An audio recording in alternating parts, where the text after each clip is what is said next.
aí galera do Central HQ, bem-vindos a mais um vídeo resenha aqui do canal. Me chamo Fernando e separei dois materiais para comentar com vocês. Somos parceiros da loja Liga HQ, a melhor comic shop do Brasil. O link está na descrição desse vídeo.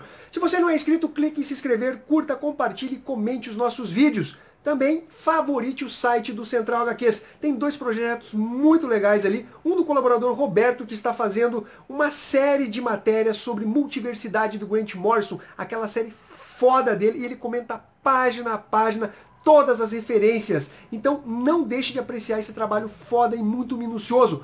O Ramon, também colaborador do canal, ele fez uma cobertura de um evento lá no Nordeste e fez várias entrevistas, inclusive com o Mike Deodato Jr., falando sobre essas polêmicas aí da Marvel Comics. Dito isso, vamos começar pelo primeiro material. Olha só, 4 aventuras de Spyro e Fantasio, publicação da editora SESI São Paulo, material em capa cartonada, papel couché, cerca de 70 páginas.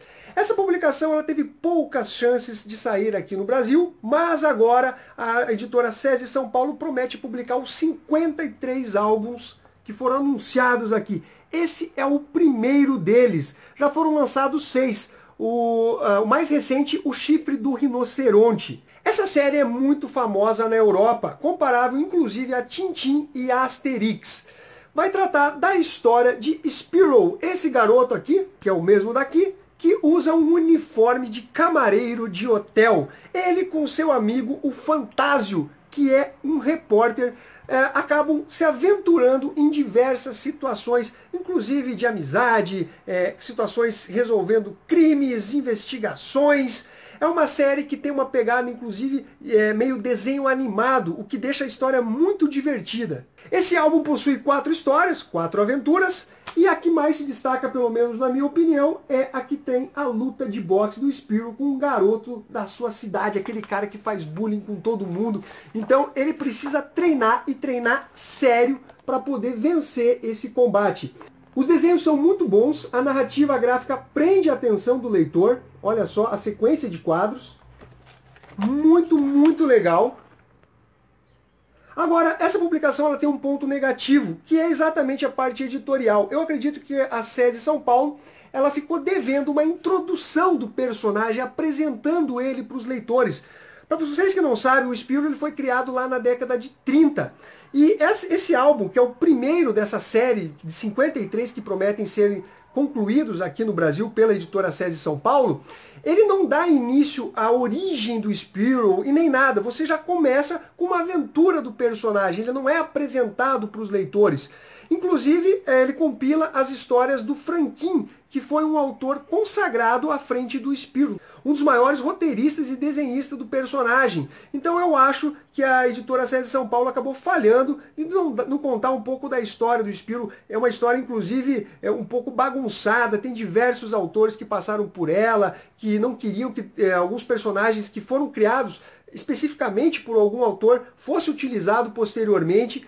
Mas é uma história muito divertida, você que gosta de aventuras como Tintin, Asterix, essa pegada mais europeia, você vai curtir esse álbum e ele é aclamado lá fora. Que nota que eu dou para essa publicação? Eu dou uma nota 8,5, então fica a dica para vocês. O próximo material é Guerras Secretas, a Era de Ultron versus Zumbis Marvel, publicação da editora Panini Comics, capa mole, papel LWC, R$ 20,90, 172 páginas. Série relacionada, obviamente, à grande saga Guerras Secretas, que está sendo publicada em 9 partes, e os diversos especiais e tains que estão saindo. Esse aqui é volume único, você não precisa ler nada além dele para entender essa história. São dois arcos, 2 publicações dentro desse volume. Temos uma minissérie Marvel Zumbis em 4 partes, e depois outra minissérie, que é a Era de Ultron versus Zumbis Marvel, também em 4 partes. O primeiro arco de histórias é escrito por Simon Spurrier e desenhos do Kevin Walker. Vai tratar da saga da filha do caçador de monstros Ulysses Bloodstone, Elsa Bloodstone, que está vivendo nesse universo do Marvel Zumbis. E ela vai ter que lidar com esses vilões, porque eu não vi nenhum herói, isso que é interessante, de zumbis que atacam qualquer ser vivo que encontram. Eles precisam se alimentar. Ela vai encontrar uma criança que vai seguir ela nessa aventura.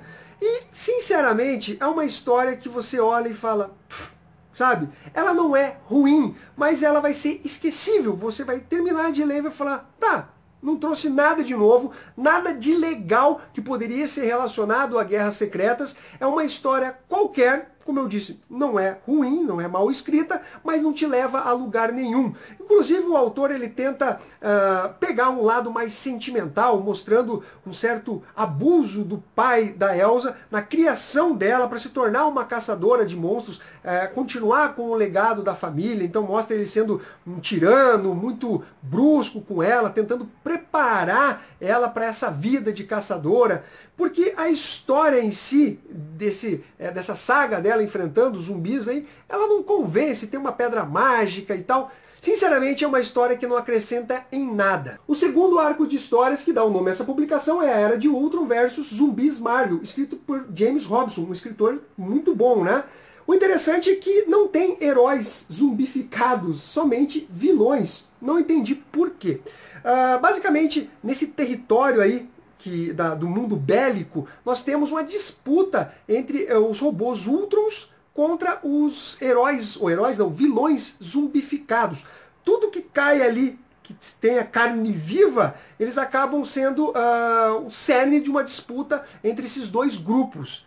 Acontece que nessa trama, Hank Pym, de uma outra realidade qualquer, acaba caindo nesse território aí todo catastrófico, caótico, distópico, e ele é salvo por 3 heróis que são vinculados ao Ultron: Visão, Magnum e Jim Hammond, que é o Tocha Humana original. E eles pedem auxílio ao Hank Pym para poder acabar com os vilões zumbificados e também com os robôs Ultrons. Existe um santuário chamado Salvação, onde eles protegem as pessoas que sobreviveram a essa catástrofe aí dos robôs Ultrons e também dos zumbis Marvel. Sinceramente, outra historinha que não leva a nada e eu particularmente achei bem sem graça. Aqui temos o Hank Pym, novinho, né, de outra realidade. Ele nem sabe que poderia se tornar o criador do Ultron, né? Aqui nós temos o Santuário Salvação, que é uma criação dos 3 heróis. E eles, obviamente, vão pedir auxílio para o Hank Pym. E a história, sinceramente, também não leva a grande coisa. Olha só. Os desenhos, pelo menos, são legais para a série, mas também nada demais. Enfim, galera, considerando esses 2 arcos de história, que nota que eu dou para essa publicação? Eu dou uma nota 6. Então é isso aí, galera. Espero que esse vídeo tenha sido de alguma utilidade para vocês. Curtam, compartilhem e se inscrevam no canal Central HQs e ficamos até a próxima. Fui!